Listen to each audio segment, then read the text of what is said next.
Hello everyone! In this video, I'll show you how to activate your Straight Talk SIM card. First, go to straighttalk.com/activation. Choose if you're activating a new phone, keeping your current one, or transferring your number. Enter your SIM card number and your phone's IMEI or MEID. Decide if you want to keep your number or get a new one.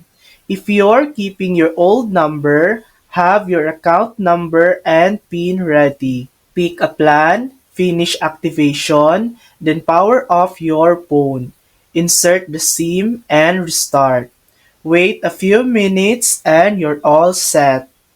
If you need extra help, call Straight Talk at 1-877-430-2355. And that's it. That's how to activate your Straight Talk SIM card. Thanks for watching.